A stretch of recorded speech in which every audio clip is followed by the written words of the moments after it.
y a des gens en fait qui considèrent que du coup une marque peut pas être considérée comme une marque étant de luxe si elle vient pas des grandes maisons du coup occidentales. Le luxe en soi, c'est de pouvoir acheter et de le faire sur mesure. Mais nous, on vit le luxe au quotidien en fait. En Afrique, on se rend pas compte, mais on le vit au quotidien. À partir du moment où c'est le tissu, tu le choisis, tu vas toi-même chez le couturier, il te prend sur mesure, tu vis le luxe. En fait, on a trop banalisé des prix qui sont vraiment rédhibitoires, alors que un vêtement de qualité, je suis désolée, il faut mettre un minimum de prix dedans, parce que c'est quelque chose que tu vas garder plusieurs années, même si des fois, comme tu as dit, tu as un mood qui change et tout. Tu veux quand même qu'au bout du deuxième lavage, ton t-shirt il soit quand même portable, tu vois. Quand tu es en Afrique, j'ai l'impression que tu ne t'intéresses pas trop à la culture. Tu vois. Moi, il a fallu que je vienne ici pour renouer avec ma culture. Bonjour à tous, je m'appelle Yandra, l'hôte du podcast Aquaba et bienvenue dans ce nouvel épisode. Comme dans tous les épisodes, on va parler de sujets super intéressants. Et aujourd'hui, je ne suis pas toute seule pour parler d'un sujet qui va vous plaire sûrement. Je suis accompagnée de 2 femmes extraordinaires qui vont se présenter tout de suite. Donc on va commencer par Mariam. Okay. Bonjour Mariam. Coucou, merci de m'avoir invitée, Yandra. Merci déjà. d'être venue. Et du coup, je me présente vite fait. Oui, tu peux donner ton nom, enfin pas forcément ton âge, mais ton origine, parce qu'on parle de l'Afrique forcément. Oui. Et ce que tu fais, tes réseaux, etc. Ok, du coup, moi je m'appelle Mariam, j'ai 24 ans et je suis d'origine malienne. Et du coup, je suis créatrice de contenu. Enchantée. Et toi, Julia, du coup Bonjour, merci pour l'invitation, ça fait trop plaisir. Merci d'être venue. Et du coup, moi, c'est Didia, je suis sénégalaise. Et puis voilà, je me lance dans la mode, je suis créatrice. Et voilà. Alors, merci les filles. Merci. Pour faire une petite introduction pour ceux qui viennent d'arriver, c'est un podcast sur la culture africaine. Donc, le but, c'est de se poser des questions sur les générations d'avant. Et c'est une question de transmission, c'est-à-dire les générations d'avant vont nous apprendre à nous, notre génération, et nous, notre génération, on va prendre ces informations-là pour éduquer les générations qui vont nous suivre. Et c'est vraiment un podcast qui va t'aider. On n'a pas la prétention de dire qu'on sait tout, mais ça va t'aider à te poser les bonnes questions. Est-ce que je suis dans le vrai? Est-ce que je suis dans le faux? Comment je vais faire pour m'améliorer, etc. Et aujourd'hui, on va parler de mode. Du coup, c'est pour ça que j'ai invité ces 2 personnes extraordinaires qui sont un peu dans la mode de façon différente. Moi, je suis consommatrice. Mariam aussi, je dirais. Et elle partage aussi pas mal de tips mode. Et Ditia, elle est créatrice de mode, du coup, designer. Ouais. Et on va parler un peu de la mode déjà, pour commencer, pour rentrer dans le bain. Quand on parle de mode africaine, parce que c'est un podcast africain, quand on parle de mode africaine, quel est le premier truc qui vous vient à l'esprit? Moi, je dirais artisanat. Artisanat. C'est le premier mot qui me vient à l'esprit. Ok. Moi, je dirais la beauté. Ok, d'accord. Je trouve ça beau. Ouais, ok. Et en fait, la mode africaine, c'est perçu différemment d'une personne à une autre. Je sais que tu vas parler à certaines personnes qui vont te dire « je vois que du pagne ». Et je sais qu'aujourd'hui, ça change. Mais à part ça, de façon générale, comment vous considérez aujourd'hui votre rapport avec la mode africaine? Mon rapport avec la mode africaine? C'est-à-dire, est-ce que tu penses que tu portes de plus en plus tes vêtements de ta culture ou d'une culture en général africaine? Ou est-ce que tu penses que tu es assez éloigné et c'est maintenant que tu veux instaurer un petit lien avec? Moi, je dirais que j'aspire à porter de plus en plus de mode africaine. C'est des choses qui m'intéressent beaucoup. Mais c'est vrai que en ayant grandi en France, etc., c'est pas forcément des choses que on met en avant. Et c'est pas quand tu consommes comme une personne lambda, c'est pas des choses qui vont être montrées spontanément. Faut vraiment s'intéresser un minimum et vouloir du coup en apprendre plus et découvrir les marques pour trouver et pour du coup commencer à en porter un peu plus. Ok. Et toi, en tant que créatrice, comment tu vois ton rapport avec la mode africaine? Je sais que toi, tu es venue du Sénégal et tu as créé ta marque, mais comment ça se passe? Comment tu as eu ce rapport ici? Moi, j'ai toujours baigné dans ça. La mode a toujours eu une place importante dans ma vie et dans ma famille en général. On est des modeurs. Et puis voilà, quand je suis arrivée ici, j'étais confrontée au réel problème du climat que je ne connaissais pas. Et puis, j'ai commencé à m'éloigner des couleurs. Ouais. Et puis, je suis très couleur, j'adore les couleurs. Et je commençais vraiment à m'éloigner de ça. Et ça me manquait, quoi. Tout le temps. Ouais. Parce que, de tout le temps, on voit qu'on est tous monotones, on a les mêmes couleurs, du gris, du noir, partout. En tout temps, c'est dommage, mais c'est comme ça. Et puis, vraiment, j'avais besoin de renouer avec la mode, de renouer avec ma culture. Parce que pour moi, la mode, c'est vraiment ma culture, ça m'appartient et c'est comme ça que c'est arrivé. Et puis voilà, le lien le plus fort, ça a été de créer la marque. Voilà. Ouais. Moi, je pense que c'est un peu la même histoire que toi, parce que moi aussi, je suis arrivée après pour les Mm. études. Mm. Et moi, même en Afrique, bizarrement, j'ai baigné dans le truc de... C'est beaucoup de pagne. C'était pas vraiment de mode, en mode que tu vas voir quelque chose de... C'était plus les femmes qui attachaient leurs pagnes et tout. Ouais. Mm. Et quand je suis arrivée ici, je suis venue avec des pagnes, mais c'était pas quelque chose qui se faisait. Donc, je me suis dit, c'est un peu bizarre de venir et d'attacher ton pagne comme ça. Donc, c'était un peu bizarre. Et mettre des pagnes, c'est pas... Enfin, tu sors dans la rue, tu vois pas tellement de personnes avec des habits Ouais, en c'est plus pagne. les mamans. Voilà, c'est ça. Et on te pousse vraiment vers la consommation de marques, fast fashion, etc.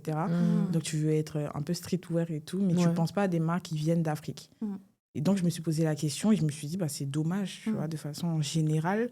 La mode, c'est bien plus que ça. Et surtout, africaine, on a tellement de ressources. Ouais. Et je me dis, c'est un peu dommage. Mais j'ai envie de dire, est-ce que aussi, il n'y a pas une question de honte aussi? Parce que quand moi je suis venue, c'est vrai que je me suis dit, tu vas venir avec ton pagne, alors que tout le monde est avec ses pulls, ses baggy et tout. Et toi, tu viens avec ton motif en pagne. Est-ce que ça va pas, tu vas pas être un peu différent, ça va pas te gêner? Parce que tout le monde aspire un peu à se mêler à tout le monde. C'est-à-dire, on suit un peu ce qui se fait. Et est-ce que c'est pas une question de honte? On a un peu honte du reflet qu'on va donner ou... Moi, je dirais c'est l'assimilation, en fait. C'est comme tu dis, c'est pas forcément la honte, mais c'est plus, on a envie, on n'a pas envie de se faire remarquer plus que ça. Déjà que c'est pas évident de vivre ici et d'être d'origine africaine en général. Donc, quand on arrive, on n'a vraiment pas envie de se faire remarquer. Et moi, en étudiant la marque avant de me lancer, ça a été déjà le challenge parce que je connaissais ma cible, c'était la diaspora. Et donc, je faisais à chaque fois qu'on prenait les pauses à la fac, j'interrogeais mes camarades de classe. Pourquoi vous ne mettez pas les tenues? Pourquoi même vous ne mettez pas juste des chemises? Parce que je commençais à voir des marques africaines qui sont nées ici et qui vraiment faisaient des pagnes, mélanger en tout cas le pagne, mais à l'occidental. Et quand je posais la question, c'est que je n'ai pas envie de me faire remarquer plus que ça revenait souvent. Donc voilà, je pense que ce n'est pas forcément la honte, mais c'est plus l'acceptation, l'adaptation à l'autre. Voilà. Je suis d'accord. Je pense que c'est pas vraiment la honte, mais ce qui revient souvent, et j'ai fait une vidéo par rapport à ça, c'est vraiment que il y a des gens qui aiment beaucoup la mode africaine, mais ils vont sortir les tenues traditionnelles, mais pour des événements. Oui. Ils se disent pas que c'est des choses qu'ils peuvent porter tous les jours. Ils disent vraiment, ok, là, il y a un contexte. Il faudrait qu'il y ait un contexte pour certains pour porter ça, pour se dire, ok, là, je peux porter, alors qu'en soi, c'est des choses que tu peux porter aussi au quotidien. Mais la vraie question, c'est est-ce que la mode africaine, c'est forcément du pagne, tu vois? Non, c'est pas forcément du pagne, tu vois. Il y a plein de personnes qui assimilent ça à du pagne. Par exemple, tu vas porter des chemises en pagne, tu vas porter des vêtements qui sont faits en pagne. Mais c'est plus la texture ou franchement, le savoir-faire, la mode africaine, c'est plus... franchement, il y a tellement de tout, comme tu dis. Il y a tellement de... l'Afrique, c'est grand, tu vois. Et chaque pays a sa manière de tisser le vêtement, sa manière de... ses matières premières, etc. Mais c'est vrai qu'il y a beaucoup ce cliché de mode africaine, forcément wax, pagne et tout. Alors que, non, c'est tellement vaste et il y a des choses qui sont extrêmement colorées, etc. Mais il y a des choses aussi plus neutres qui pourraient convenir. Et puis, comme tu as dit, il y a aussi des créateurs qui font des choses, qui mixent un peu les univers. Du coup, là, on va faire une transition totale parce que là, on est en train de parler de ce qu'on peut porter tous les jours. Et on dit que c'est vrai, la mode, on peut la porter tous les jours, etc. Mais on va parler un peu du luxe parce que moi, la question elle trottait dans ma tête depuis longtemps. Parce que quand on parle de luxe, quand quelqu'un devient riche, quand un Africain devient riche, je vais parler plus africain, on va le voir porter des marques pour montrer qu'il est riche, des grandes marques, Dior, Chanel, etc. Mais je me posais la question, est-ce que chez nous, on n'a pas des marques qui montrent la richesse? Est-ce qu'en matière de vêtements ou d'accessoires, même de sacs, de bijoux, est-ce qu'on n'a pas des marques qui montrent la richesse qui peuvent te dire « Ah, cette personne, elle est riche, tu vois ?» Je pose la question parce que ça trottait dans ma tête depuis un moment et je me suis dit « On a tellement de trucs en Afrique, on a tellement de savoir-faire que est-ce qu'on n'a pas aussi des marques qui sont très vraiment portées vers le luxe, etc. et qui puissent être mis en avant, pardon. Justement, en fait, à ce sujet-là, j'ai aussi fait une vidéo par rapport à ça. Et il y avait un débat sur, sur la définition même du luxe. Et je pense que tu pourrais plus développer que moi. Il y a des gens, en fait, qui considèrent que, du coup, une marque ne peut pas être considérée comme une marque étant de luxe si elle vient pas des grandes maisons, du coup, occidentales, tu vois. Mais lui, c'est ce que Et occidental. déjà, en fait, à partir du moment où c'est ça ton image du luxe, forcément, Ouais. et tu vas pas dire... Enfin, je sais pas, tu vas pas aller vers d'autres marques, alors que... En plus, le pire, c'est que certaines de ces marques, elles sont dites luxe, elles ont le prestige, etc. Alors que on sait très bien qu'au niveau de la fabrication, Ouais, oui. au niveau des valeurs, il y en a beaucoup qui... ok, elles ont l'image, mais dans les faits, il y a aussi beaucoup de choses qui vont pas. Et ça a même été dénoncé plusieurs fois, tu vois. Ouais.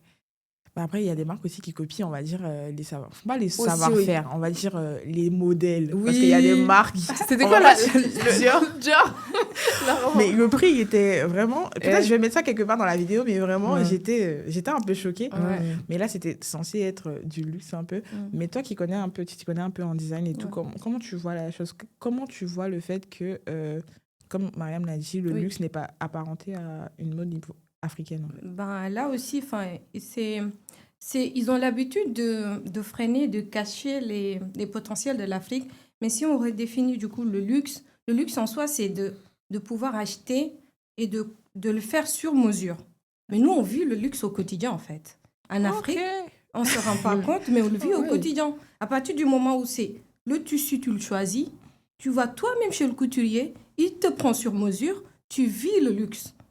Ok. Je le voyais pas juste Ben, comme c'est ça. ça la définition du luxe, c'est du sur-mesure, c'est du tailleur, c'est pris sur toi, tu vois. Ok. Et puis il y a le rapport à l'autre, parce que quand tu es chez le tailleur, il y a une discussion qui naît, il y a des échanges qui se nouent aussi. Il y a tout ça qu'il faut revoir avant enfin vraiment de... c'est comme on dit, l'Occident a tout pris chez nous. Franchement, c'est ça la vérité. Et aujourd'hui, franchement, on va au-delà. Tu regardes des marques comme, je vais donner des exemples peut-être sénégalais qui sont plus proches de moi. Nene Yaya, elle fait des sacs en fait, c'est des sacs en cuir végétal. Elle utilise le cuir végétal, mais elle le fait au Sénégal. En fait, c'est tellement fort. Et vraiment, tu vois le sac, la qualité du sac est incroyable. Et pourtant, c'est fait au Sénégal. Et on peut regarder aussi des marques comme... je ne vais pas citer trop, parce que sinon, ça va être redondant. Mais franchement, il y a des marques de luxe qui, aujourd'hui, sont magnifiques. Moi, il y en a une qui habille aujourd'hui Beyoncé à tous ses tournages. Et franchement, elle me touche, en fait, tu vois.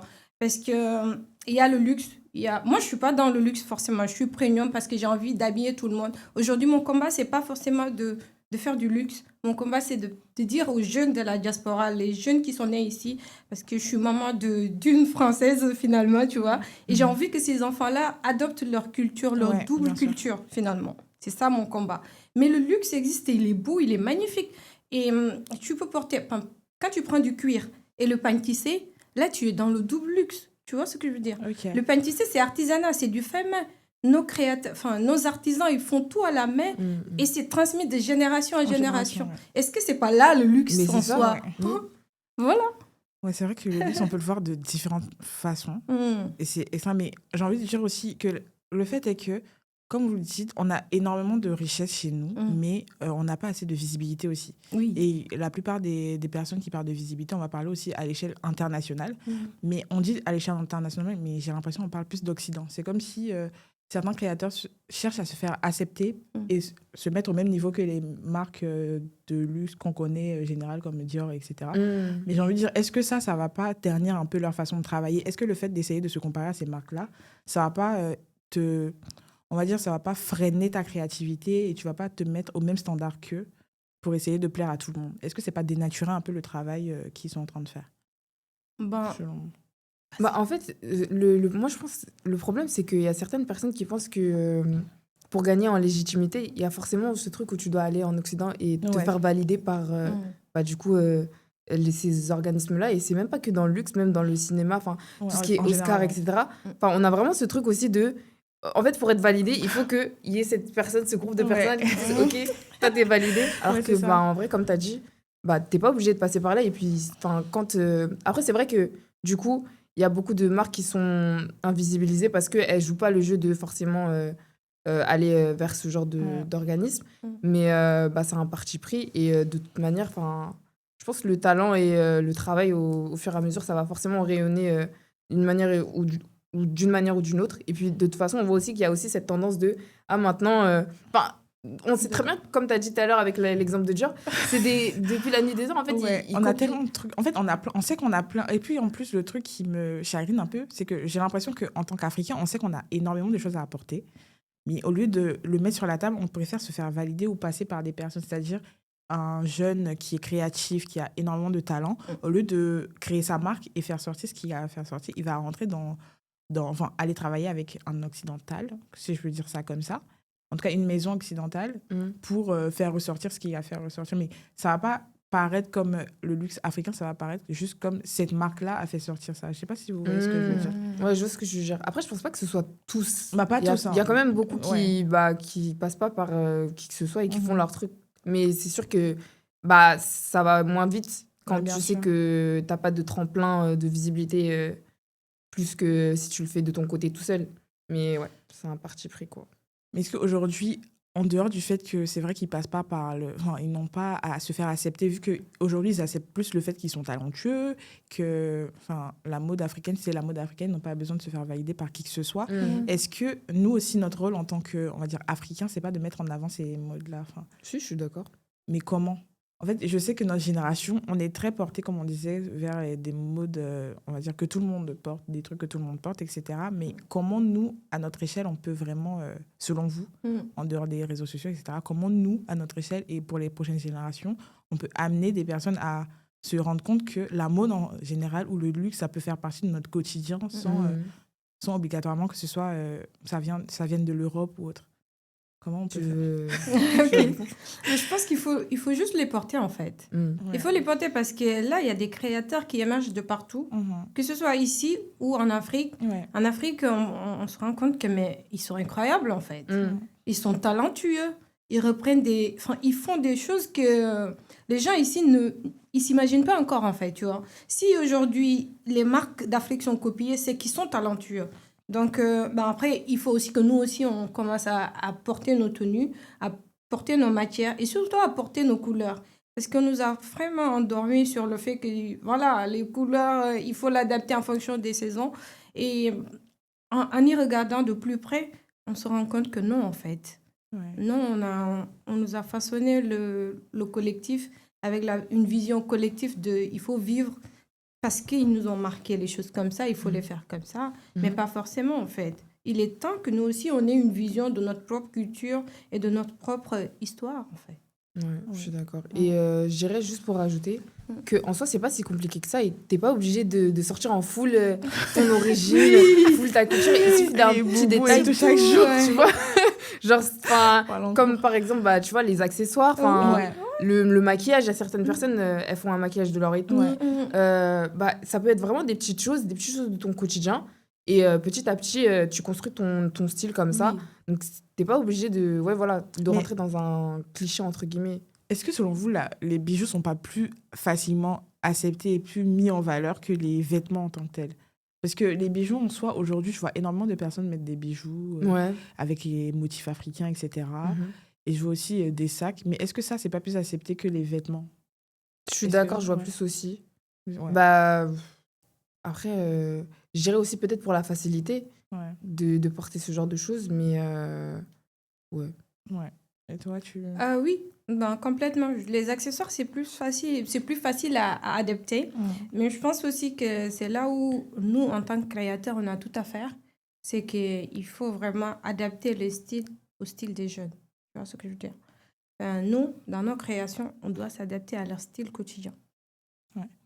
Mais il y a un point aussi que j'aimerais remonter, c'est est-ce que moi, je sais que aujourd'hui, j'ai commencé à m'intéresser à ça parce que j'ai commencé aussi à m'entourer de personnes qui parlent énormément de ça. Et j'ai ce rapport avec ma culture qui est un peu détaché. Je me suis dit, demain, je vais avoir des enfants. Je vais leur expliquer quoi, en fait? Qu'est-ce que je connais? Qu'est-ce que je connais? Moi, chez moi, dans mon ethnie, on porte les pankita pour les traditions et tout. Mais je connais même pas toutes les sortes, comment ça se passe, à quelle occasion et tout. Et quand je réfléchis, c'est tout ça qui m'a fait réfléchir. Mais je me suis dit, aujourd'hui, on a accès à tellement de choses. On peut aller chercher sur YouTube et tout. Mais il y a des choses aussi qu'on n'est pas obligé d'aller chercher. Par exemple, tout ce qui est Fashion Week, on en entend parler énormément quand ça vient. Et je crois que c'est sur ta page que j'ai vu ça, qu'il y avait des Fashion Week en Afrique. Mais moi, je ne savais pas. Je ne savais pas. Je vais regarder et il y en a pas mal dans plusieurs pays Et je me suis dit, mais pourquoi ça, on n'en parle pas? Est-ce que les médias, ils cachent ce genre de choses? Est-ce que les informations sont filtrées? Et si demain, en plus de la Fashion Week, ici, on a envie de s'intéresser à la Fashion Week qui se déroule chez nous, en Afrique, comment on peut faire, genre? Parce qu'aujourd'hui, il n'y a pas de chaîne qui va mettre en avant, je ne suis pas sûre. Mais... Bah, en vrai, moi, je pense qu'on est dans une génération où il y a tellement de flux d'informations que, de toute façon, à partir du moment où si tu t'intéresses pas un minimum à la chose, ça va pas venir vers toi. Ou justement, à contrario, il y aura trop d'informations et tu ne sauras plus où te donner de la tête. Ou en donner de... Ou, comment on dit? Ou en donner la tête, je sais pas. Ou donner de la tête, je pensais. Ou donner de la tête, ouais, ou donner de la tête. Mais des choses simples. Tu peux même commencer, comme tu as dit, par ton entourage. En vrai, tu peux demander à ta mère. En général, comme tu as dit, c'est elles qui vont vers les couturiers. Elles ont l'habitude de... Elles ont aussi un rapport à la mode, tu vois. Et forcément, elles sont reliées à nos origines. Donc, comment dire, on n'est pas forcément obligé d'aller sur Internet déjà pour commencer. Et après, en vrai, ouais. Mais après, avec notre génération, c'est le premier réflexe qu'on a quand on ne connaît pas quelque chose. ChatGPT. Oui, tu peux. Mais tu peux aussi commencer par ton entourage, par du réel aussi. Ouais, c'est vrai. Ouais. Alors, pour les Fashion Week, en tout cas, je pense que moi-même, j'ai habité au Sénégal depuis toujours. Franchement, je ne savais pas. En fait, moi, je t'explique un truc. C'est quand tu es en Afrique, j'ai l'impression que tu ne t'intéresses pas trop à la culture. Tu vois. Moi, il a fallu que je vienne ici pour renouer avec ma culture. Et à partir du moment où j'ai commencé à chercher, je pense que tout est venu à moi aussi. Donc, il faut juste creuser, aller plus loin et élargir aussi les débats. Franchement, il faut en parler. Il faut beaucoup, beaucoup parler parce que du coup, on a trop été bercés par l'autre côté que c'est à nous maintenant de reprendre nos cultures. Voilà. C'est vrai que l'information a une grande place et on doit aller chercher du bouche à oreille aussi, c'est important. Et c'est vrai qu'aujourd'hui, on ne questionne pas autant nos parents sur... Là, on parle de mode, mais on ne questionne plus nos parents comme on le faisait avant. Avant, ton père, il avait passé son temps à expliquer pourquoi il porte telle chaussure. Mais j'ai l'impression que ça se passe petit à petit, on va dire. Ça comme ça, les Congolais, j'ai l'impression que ça se passe bien. Ah oui. Moi, j'ai l'impression que ça se passe bien. Mais en dehors de ça, j'ai pas l'impression tant que ça qu'on se dit, on va essayer de personnaliser notre façon de s'habiller ou notre façon de voir la mode en général par rapport à ça. C'est vrai que toi, par exemple, tu es née ici, si je me trompe pas, c'est ça? Non, je suis arrivée à 1 an. Voilà, donc tu as grandi ici un peu. Mais je veux dire, on a ce truc où on a vécu un peu en Afrique, mais on a vécu ici aussi. Et le mieux, ce serait de mixer un peu les deux modes, en fait, parce que ça fait partie de toi, en fait, ça fait partie de ton expérience. Mais on a plus tendance à choisir là où il ne faut pas de choix. En tout cas, moi, c'est comme ça que je le vois. Je ne sais pas comment vous le voyez, mais j'ai plus l'impression qu'aujourd'hui, c'est... Genre, tu choisis, mais quand tu essaies de mixer, ça passe pas forcément quand ça doit passer. Je sais pas si... J'ai pas compris. Choisir, c'est-à-dire... En gros, c'est-à-dire que moi, je suis née en Côte d'Ivoire. Et je vis en France depuis 7 ans, presque. Et je veux dire, quand tu vis les deux, tu as la culture africaine, en matière de mode, on va dire, et la culture française. Et ça fait partie de ton parcours. Donc, il y a la façon de t'habiller ici et il y a la façon de s'habiller là-bas. Et idéalement, ce serait de mixer les deux parce que ça fait partie de ton parcours, en fait. Mais j'ai plus l'impression, depuis un moment, qu'il y a certaines personnes qui pensent que c'est une question de choix. Si tu ne fais pas extrêmement... Si tu commences à t'habiller comme on s'habille dans ton pays, tu dois obligatoirement faire que ça. C'est-à-dire, si un jour, on te voit sans ça, tu es un peu... tu vas changer, etc. Tu vois. Et c'est ça qui est un peu plus compliqué aujourd'hui, je pense. Je te rejoins directement là-dessus. Mais en fait, il faut faire attention aussi. Il faut accepter cette double culture. On vit ici. On est adapté aux réalités de cette vie-là. On ne peut pas changer du jour au lendemain non plus. Et puis, il n'a jamais été question de changer, en fait, mais juste d'associer les deux cultures et d'en faire quelque chose de grandiose. C'est notre chance. C'est la chance qu'on a, c'est d'avoir la double culture, tu vois. Et aujourd'hui, moi, pour être dans la mode, je t'avoue que les Occidentaux sont très curieux. Ils sont très curieux. Ah ouais. Par rapport à mes matières, ils vont être très, très regardants sur les matières quand on est à des événements, par exemple. Ils vont me poser la question sur les origines de la matière, qui l'a fait et pourquoi il l'a fait, en fait. Tu vois ce que je veux dire? Donc, ils se posent beaucoup de questions sur la matière et du coup, de l'autre côté, ils vont plus regarder l'esthétique.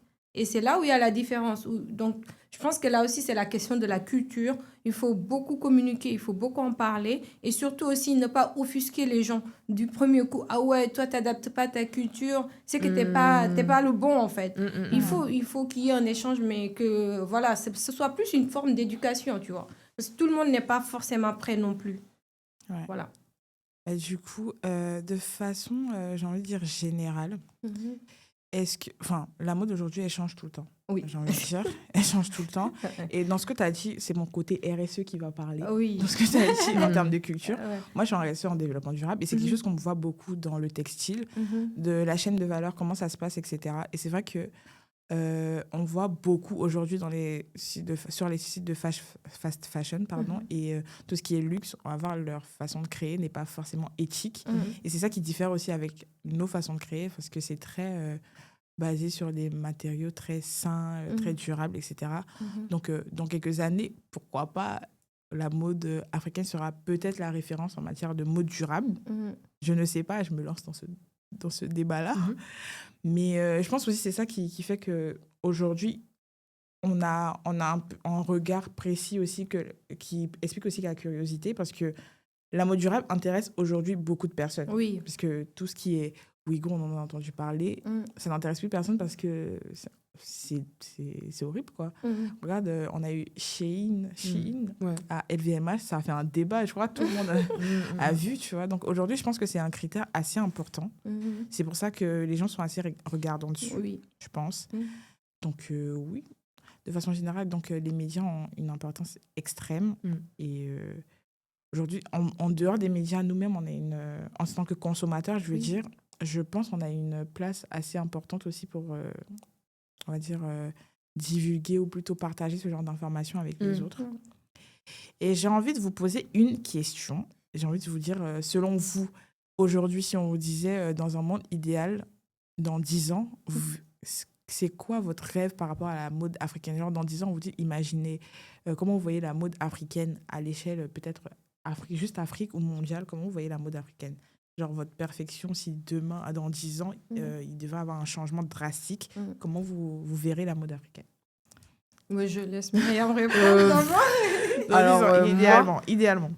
Idéalement, bah, franchement, je sais pas trop. Hein. Je dirais que quand même, continuer à avoir du coup ces créateurs. En fait, je pense que je dirais que j'aimerais qu'il y ait plus de reconnaissance. Donc, bah, comme tu as dit, pour les matières premières, pour les savoir-faire, et qu'il y ait plus de différenciation entre les différentes régions, les différentes les cultures et les différents pays. Et que ce soit plus apprécié par les jeunes et qu'on ait moins ces clichés de, comme tu as dit, le pagne, etc. Et que ce soit vraiment... Après, je pense que c'est quand même... même aujourd'hui, il y a quand même... Enfin, la place est quand même prise, tu vois. Oui, Il faut juste que ce soit encore plus... que ça s'étende encore plus. Et mon souhait, c'est que ça s'étende plus. Et surtout pour les jeunes générations et pour les afrodescendants. Après, pour rajouter à ce que tu dis, je crois qu'il y a un événement qui s'appelle AFMOB, ou je sais pas. En tout cas, il y a un événement qui a eu lieu, je crois, je vais trouver, je vais mettre... C'est pas une pub, hein. Une pub, je les connais pas. Je les connais pas. Je devais partir, mais j'ai pas pu. Mais en gros, je crois que c'est un jeune Ivoirien qui a lancé ça. C'est un événement où vous faites un peu, je crois, vous marchez, vous faites un peu... C'est un genre de flash mob où vous habillez en pagne de votre culture, etc. Et vous marchez dans les rues de la... Là, on parle en l'occurrence de la France, mais plus en Île-de-France. Mais je crois que j'en ai entendu parler sur les réseaux sociaux. Et là, j'ai trouvé ça hyper intéressant. Parce que le fait de marcher, les gens sont curieux. Donc, on lui pose des questions. Il y a des créateurs qui venaient aussi à ces événements-là. Et je crois, il y a même eu Mister Côte d'Ivoire qui est parti à cet événement-là. Et j'ai trouvé ça hyper intéressant parce que pour des personnes qui ne connaissent pas, c'est une façon aussi de valoriser. Tu vois. Et c'est des événements il y en a de plus en plus, mais pas, vous me corrigerez si je me trompe, mais en France, j'en vois pas tellement en rapport avec la mode africaine. J'en vois plus beaucoup avec les cheveux. J'en vois beaucoup mais j'en ai pas encore vu tellement avec les vêtements ou les... Bon, vu que je m'entoure de personnes qui sont assez créatives, par ces personnes-là, je vais avoir des petits créateurs, mais j'ai pas d'événement dont on entend parler réellement qui va parler de mode ou de vêtements africains. À part les fashion events, là, franchement, il y a tout à faire là-dessus. Et surtout, moi, je pense que Ben, en tout cas, moi, mon rêve, mon souhait à moi, c'est que dans les années à venir, que les jeunes portent les tenues. Enfin, franchement, qu'ils les portent, en fait. Comme tu vois, il a fallu du temps aussi pour le mouvement Napi de se faire sa place. Ouais. Et je pense que ce sera pareil. Et puis voilà, ça va arriver. Franchement, moi, en fait, j'ai foi parce que je vois comment ça, comme à l'exemple de Myriam, comment elle met en avant la culture africaine en général. Je pense que si on en a 10, 20 Myriam comme ça sur les réseaux déjà, c'est très bien parce qu'aujourd'hui, enfin, les réseaux, ça a plus de place que les médias. Il ne faut pas aussi se leurrer là-dessus. Et je pense que c'est eux qui vont en parler plus que quiconque, en fait. Et pour revenir à la question que j'avais posée, parce que je vous ai interrompu dans votre réponse, mais dans 10 ans, toi, tu vois comment la mode africaine à l'échelle Elle vient de répondre tout de suite. Ah ouais, non, celle-là. Et franchement, je pense... Moi, je pensais pas que... Bon, Ah oui. Vas-y. Ok, et je pense vraiment que ça va le faire. J'ai foi en tout cas, j'ai très foi parce que bon, moi je les côtoie souvent avec les salons et tout. Ben après, je sais que les ados, là c'est radical, c'est du non. Même les mamans, quand c'est la maman qui essaie de les faire porter, niet, non, je veux pas de ça. Ça c'est très clair. Et puis moi, franchement, j'ai envie de voir ces ados-là porter nos cultures en soi. Ouais. Pas forcément du pagne. Moi, quand je parle de culture... Mais après, la mode africaine, on précise, voilà. c'est pas que du pagne. C'est pas que du pagne. En plus, franchement, je pense que le pagne ça, est très, très, très minime aujourd'hui. Ouais. À l'exemple de Nana Wax, elle fait plus du wax, en fait. Ouais. Franchement, elle est incroyable, cette dame, à tout ce qu'elle fait. Dans le luxe, on a Ibrahim Fernandez qui fait des choses, mais je te promets, tu vas te dire... Enfin, qui coud ça, en fait même devant, mais vraiment, je te dis, avec toute une honnêteté intellectuelle, même devant LVMH, il trempe pas du tout, tu vois. Et il y a les Nigérians aussi, côté Nigérien, ils font des choses magnifiques. Donc, toutes ces choses-là, aujourd'hui...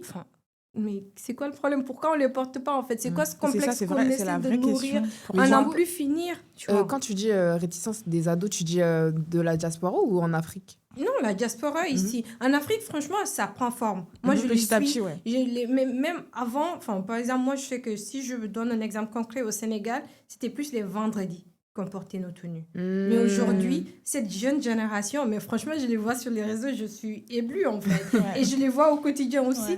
Ils adorent parce que les créateurs sénégalais aussi ont compris qu'il fallait adapter. Donc, les tenues aujourd'hui sont vraiment faciles à porter. Et en plus... la politique aussi s'y est mise, qu'on se le dise. Nos politiques ont rôle à jouer là-dessus.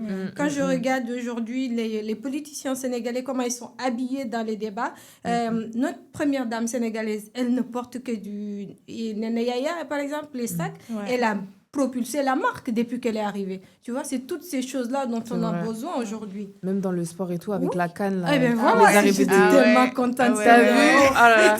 Tous les pays, franchement, ils ont compris le deal. Côte d'Ivoire représente, bref. Sénégal.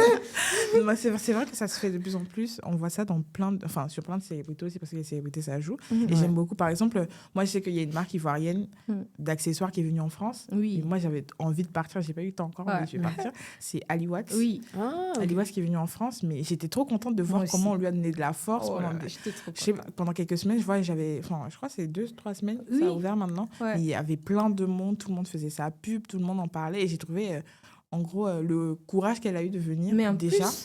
Et en fait, l'encouragement que les gens avaient envers elle, tout le monde était en train de dire venez, etc. Inciter les gens à dire que même si chez toi, tu as d'autres marques, c'est bien de soutenir aussi les petits créateurs, en fait.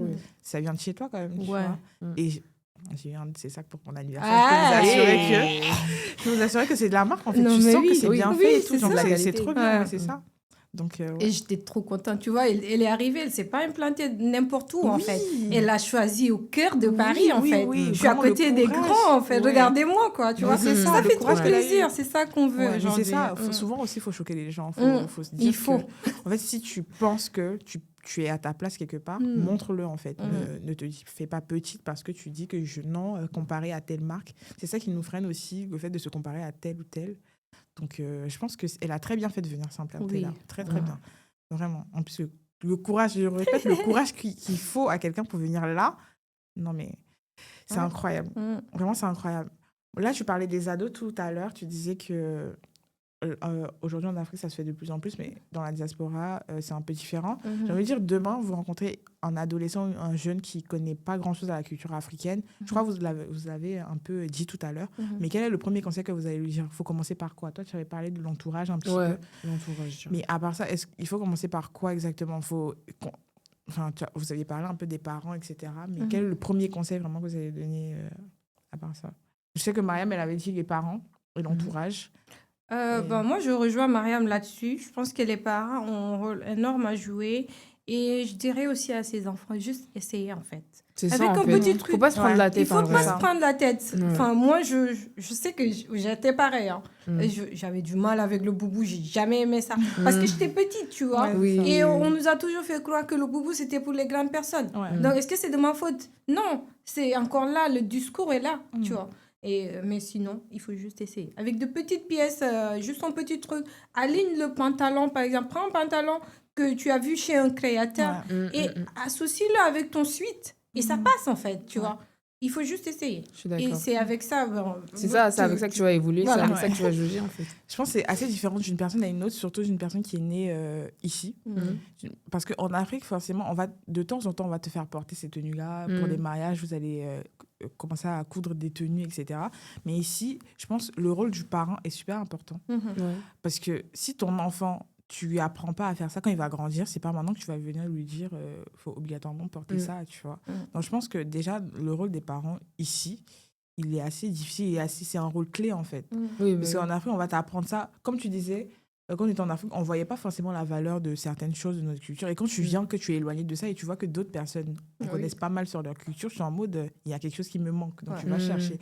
Mais pour quelqu'un qui a grandi dans un contexte, on ne lui a pas montré ça. Oui. Bah, tu cherches comment? Tu vois. Donc je pense que les parents, ils ont vraiment un rôle clé. J'avoue ici, que moi, par exemple, c'est vrai que même si j'ai grandi ici, il y a toujours eu les tenues. Enfin, ma mère, elle a toujours... Même pour aller au travail et tout, elle n'a jamais eu de problème avec ça. Et puis même pour les événements... et porter des tenues. Bien sûr, ouais, toujours. Donc c'est vrai que j'avoue que pour quelqu'un qui a pas d'entourage comme ça, c'est chaud. Ouais. Je sais pas. En vrai, après, l'entourage aussi, ça se crée. Hein. C'est ça. Tu vois, c'est genre... ça aller si déjà t'as- à un événement. Voilà, un c'est truc ça. comme ça, ouais. Essayer de créer son entourage, de voir autour de soi si tu as des amis un peu avec les mêmes intérêts. Et ouais, sortir de sa zone de confort, aller rencontrer les gens. En vrai. Ouais. Et ne pas avoir peur de ce qu'on va dire. Parce que je sais que quand tu commences à te lancer dans quelque chose comme ça, tu as très peur. Genre, tu vas porter des habits en pagne, tu vas avoir des réflexions. Parce qu'on sait les réflexions qu'on peut avoir. Moi, j'ai commencé à porter mon afro il y a 2 ans, 2 ou 3 ans. Mais les premiers jours, j'ai failli arrêter tellement j'avais des réflexions en fait, au travail ou à l'école. Mais avec le temps, tu te rends compte que c'est ta personnalité, tu aimes bien, donc il faut accepter, c'est toi en fait. C'est ça. Et c'est vrai que du coup aussi, comme tu dis, il y a des environnements qui facilitent plus que d'autres. Parce que c'est vrai que moi, par exemple, je suis dans un environnement très créatif et j'ai que des créatifs autour de moi. Donc j'aurais pas les mêmes barrières que quelqu'un qui doit aller qui doit aller au taf, à l'école et où tu sais que tu seras la seule personne et vraiment le fait qu'avoir un afro, ça va les choquer. Donc c'est vrai que il y a aussi ça qui doit être pris en compte. Mais comme tu as dit, en fait, au bout d'un moment, faut essayer. Faut Après, essayer. aujourd'hui, on a la chance, on a énormément d'événements qui font qu'on rencontre des gens. Ouais. Vraiment des événements créatifs et tout, que ce soit, comme j'ai dit, Surtout sur à la Paris et FLO. tout, Oui, ouais. c'est ça. Les gens qui sont à Paris, ils ont de la chance, j'espère. En tout cas, je pense que ça se développe aussi dans d'autres villes et dans d'autres pays d'Europe, je sais pas. Mais en tout cas, le fait qu'il y ait quelques événements, si vous pouvez partir à un événement, même si c'est seul, vous allez rencontrer des gens qui C'est vont ça. vous aider, en fait. C'est vrai que c'est difficile. Les premiers jours, c'est toujours dur. Mais après, ça passe et voilà.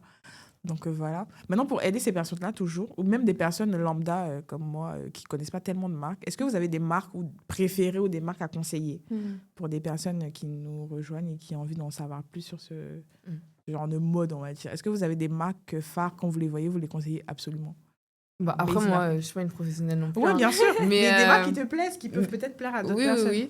Moi, des marques qui me plaisent déjà, avec les marques avec lesquelles j'ai collaboré qui me plaisent beaucoup, j'ai 2 marques nigérianes. Une, c'est Bibiere. Et l'autre, elle s'appelle Melira Fit. Et c'est vraiment, comme tu dis, en fait, c'est ce mélange entre, du coup, modernité et tradition, avec un jeu de matière, de couleurs. Et c'est très coloré, j'aime beaucoup. Et il y a des choses satinées, il y a des choses... Et c'est très féminin, donc je dirais ça. Après, des marques un peu plus premium, j'aime bien Kilentar. Ok. Marque de quoi?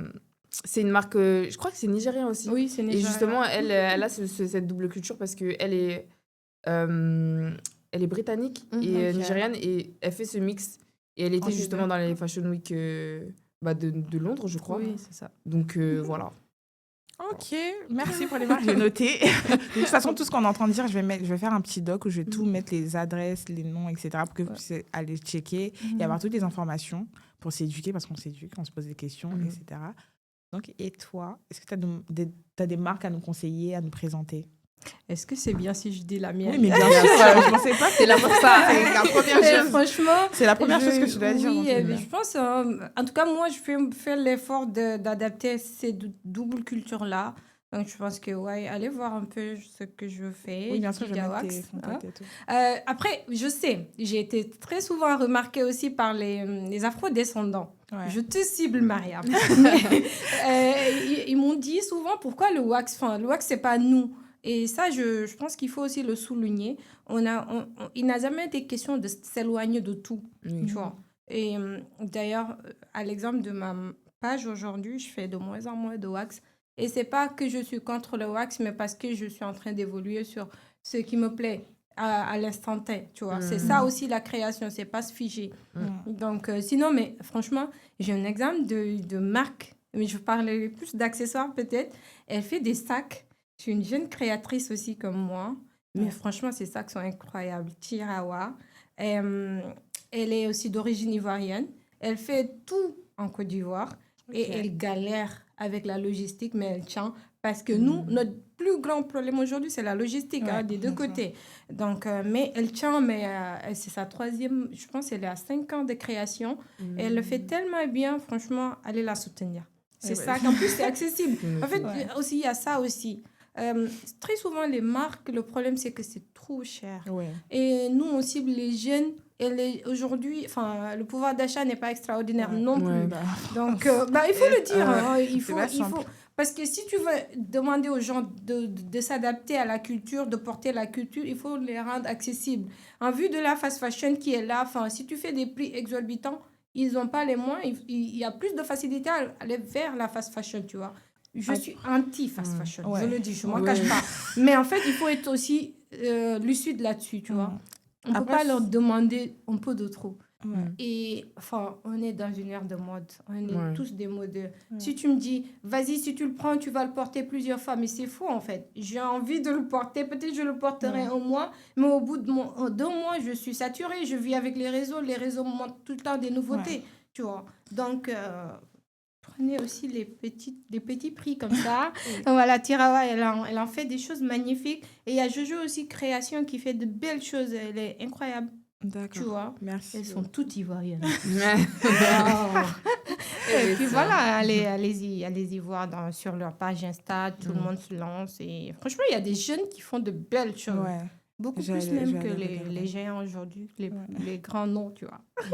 Déjà, pour rebondir une dernière fois avec ce que tu viens de dire concernant les prix. Après, je suis d'accord et je ne suis pas d'accord dans la mesure où il y a énormément de marques qui ont des prix super exorbitants, mais des personnes vont les acheter. Donc, je ne suis pas très d'accord avec le fait de tout le temps se mettre à un prix pour qu'on achète parce que le travail, ça a un coût aussi, tu vois. C'est une marque de luxe. Oui. Si tu es capable d'aller payer 1 500 ou 2 000 euros pour un sac ou un vêtement occidental, pourquoi quand c'est un vêtement africain, on doit forcément baisser le prix?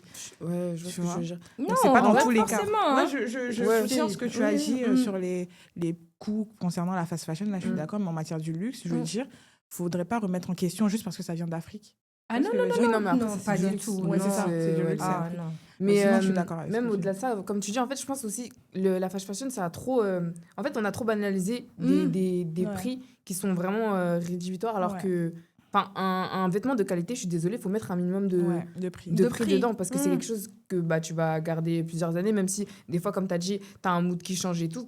Tu veux quand même qu'au bout du deuxième lavage, ton t-shirt soit quand même portable, tu vois. Clairement, et je pense qu'on a pas du tout. On a trop banalisé le fait de payer des t-shirts à 1 euro, 2 euros, et quand quelqu'un va faire de qualité, ils vont se dire, ah non, mais c'est trop cher, ah non, mais... Et en plus, encore plus quand c'est des créateurs africains, ils vont se dire, non, mais pour qu'elle se prend et tout, c'est trop cher, alors que c'est juste le prix de la qualité, tu Ça, vois. c'est mon quotidien. Ouais, non, mais je sais, enfin, Après, la qualité, ça coûte un Et même mon entourage proche, hein, je Ouais. te promets. En plus, je suis sûre qu'ils pourront acheter les prix. mais c'est Mais ça. Bah ils ouais, me disent c'est tout le ça. temps que c'est cher. Et les plus proches de mon entourage. Hein. Non. Et, mais Je après pense là, que la qualité, c'est un prix. En plus, Bien la sûr. fast fashion, tu vas payer. En fait, c'est juste qu'on veut payer moins cher, mais on veut aussi que ce soit de qualité. Le Mais moins ça cher ne est matche cher. pas, en fait. Le Mm. moins Ouais. cher est cher. Tu vois. Donc, soit tu achètes un truc de qualité tout de suite, soit tu achètes un truc qui n'est pas de qualité, et bah, tu vas l'acheter chaque mois, quoi. Ouais, non. C'est ça. Donc, en tout cas, merci beaucoup pour vos retours. Merci beaucoup pour cette discussion. ça fait trop Merci à plaisir. toi. Merci Sans beaucoup d'être venu abuser. aujourd'hui. Est-ce que vous avez un dernier mot pour les personnes qui nous regardent? Un dernier conseil, un dernier truc à dire, ou une petite pub, une actualité que vous pouvez faire aussi, c'est le moment. Si vous avez quelque chose. Bah, je sais pas si toi tu veux commencer. Bah, écoutez, habillez-vous en mode africaine. Je pense que c'est... En vrai, Ouais. c'était ça, osez, habillez-vous. Ouais. Mm. Bah, oui, apprenez surtout, on finit jamais d'apprendre. Donc Ouais. voilà. J'espère que cet épisode vous a plu. N'hésitez pas à vous abonner, à commenter, à partager vos idées avec nous. Je vais mettre tous les réseaux sociaux en bio. Du coup, n'hésitez pas à aller voir. Tous les conseils aussi qu'on vient de donner concernant les marques, je vais mettre les marques pour que vous allez voir leurs marques sur Instagram. Donc n'hésitez pas aussi à nous suivre sur Instagram, sur tous nos réseaux sociaux. Et je tiens à préciser que ce podcast sera disponible sur toutes les plateformes d'écoute. Donc merci de nous avoir écoutés. On se retrouve le mois prochain pour un nouvel épisode. Merci, à bientôt. Bye. Salut! Salut.